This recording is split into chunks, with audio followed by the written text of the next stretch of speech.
Kamusta ang lahat? Magandang umaga, magandang hapon, magandang gabi sa lahat. Okay. At ngayon, araw ng Lunes at katapusan ng araw at date pitsa ng Marso. May ipapakita ko sa inyo na lemon, yung puno ng lemon. Taran! Ayan. Ano siya, 9 pieces yung bunga niya, 9. 1, 2, 3, 4, 5, 6, 7, 8, 9. 9 pieces yung bunga ng lemon na to. At ito, may papel pa siya kasi nga, nakaganyan yan siya. Tapos, may wrapper talaga siya, may wrap. Naka-wrap yan siya nung binili. Binili ka nung Sabado ng asawa ko to. Tapos, binili niya nung Sabado, ng umaga. Kasi gustong-gusto niya tong lemon na to. Matagal na siyang may gustong bumili nito. Kaso lang, minsan meron, minsan wala. Kaya, ito, na timingan niya na meron dun sa nagtitinda ng mga bulaklak na may ganito, may lemon. Ayan, tingnan. Taran! Di ba ang ganda-ganda niya? Tapos ito, sobrang laki. Sobrang laki. Ayan, sobrang laki. Ayan, gusto namin pitasin to. Tatry namin kung matamis nga ba or sobrang asin. Kaya maganda kasi yan pag ginawang juice, di ba? Tapos, tingnan niyo ang cute. Cute na, di ba? Tapos meron tong meron pa siya, tingnan niyo. Meron pa siyang mga bulaklak dyan. May bulaklak siya. Ay nako, magkano tong price nito? Ang price nito, mahigit na sa, sobra na sa isang sako na bigas pag nasa Pilipinas tayo. Ganun. At ngayon, bumili ako ng malaking paso para ililipat to. Ililipat namin to yung puno ng lemon sa malaking paso. Ito yung paso na nabili ko. Binili ko kanina. Ayan, sobrang laki, di ba? Malaki siya. Sobrang laki. Ayan. Ayan, may price pa siya. Price pa.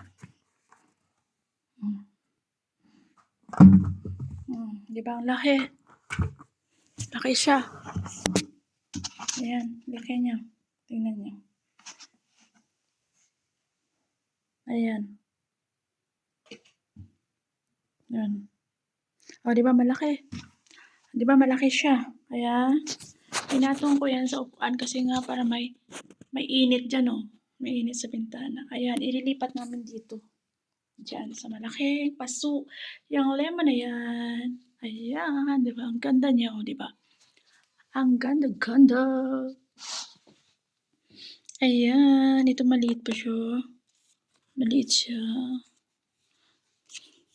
Pero ito ang sobrang laki. Laki. Grabe ang laki niya. Ang laki nito. Ito ang malaki. Yan, ito ang malaki. Tapos, may mga bulaklak pa siya. Tingnan nyo. Ganito pala yung bulaklak, oh. Ito pala yung bulaklak niya.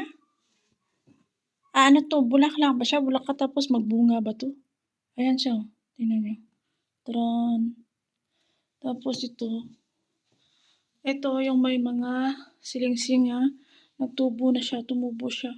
Ganito pala to. Pinuputulan. Tapos tutubo. Pinuputol siya. Tapos may tutubo. Yan, ganun.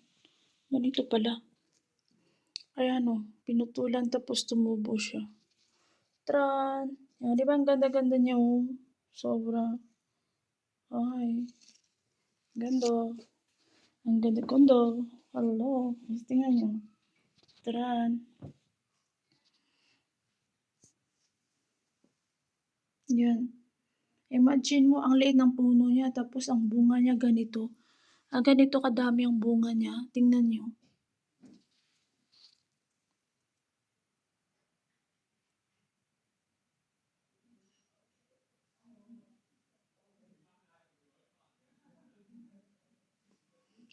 Ayan, ganito kadami ang bunga.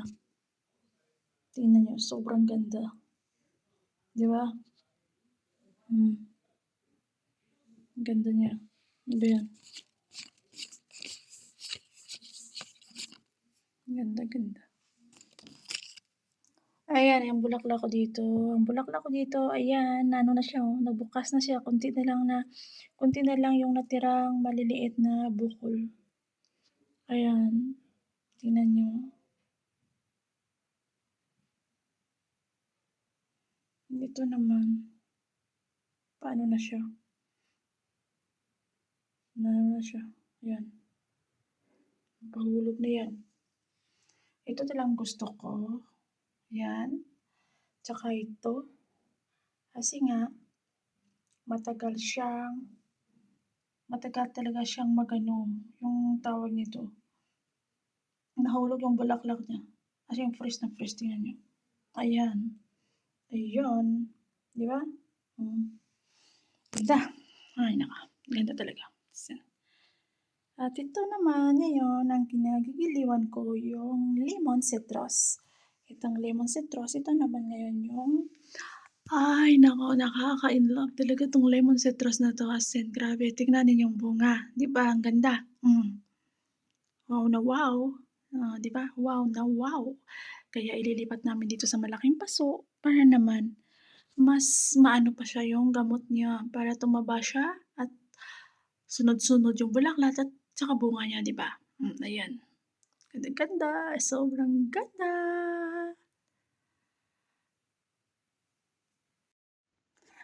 Ayan, shinare ko sa inyo yung lemon kasi nga, 'di ba, ang ganda niya, nakaka-inlove tingnan, 'di ba? Ayan. Pero gusto namin kunin yung itong malaki kasi nga, 'di ba parang ano naman siya, yung parang gulang na gano'n.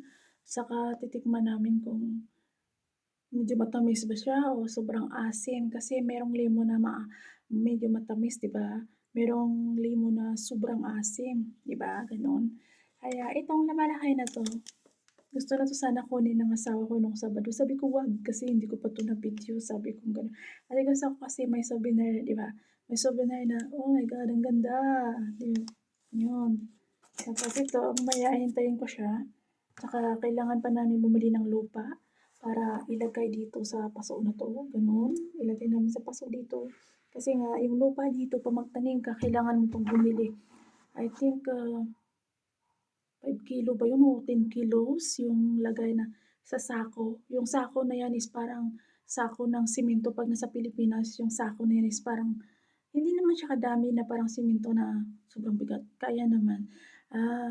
Lupa, tanim na yan parang may ano na siya, meron na siyang may compost na siya gano'n. May fertilizer na yan na kasamang lupa na yan para sa mga pananim kasi nga, ginagamit nila yan para sa mga bulaklak, sa mga gulay-gulay, sa mga kamatis o whatever, mga, bell pepper, parang gano'n, ayan. Kaya ayun, kasi nga wala kaming lupa dito kaya, hihintayin ko pa yung asawa ko para bumili kami at, siyempre siya yung magbubuhat nun. Kasi hindi naman malayo ang bilihan, siguro mga, 15 minutes walk, parang gano'n. Hindi nga makaabot ng 15 minutes, gano'n. Kasi nga napakalapit lang talaga. Pagbaba dito marami ka ng mabibilhan ng mga groceries, gano'n. Kasi nandito kami sa city. Ayan, 'di ba?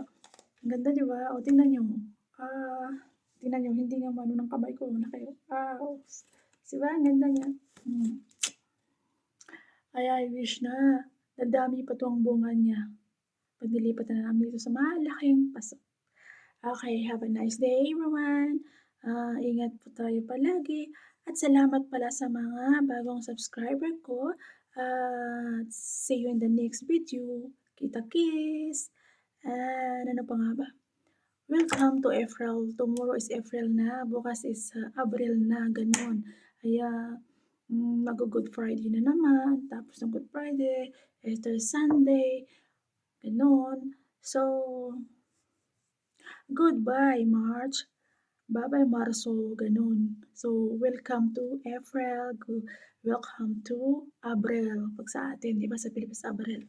O ngayon, I want to say goodbye and see you next video, guys. I love you all. Take care, everyone. Babu.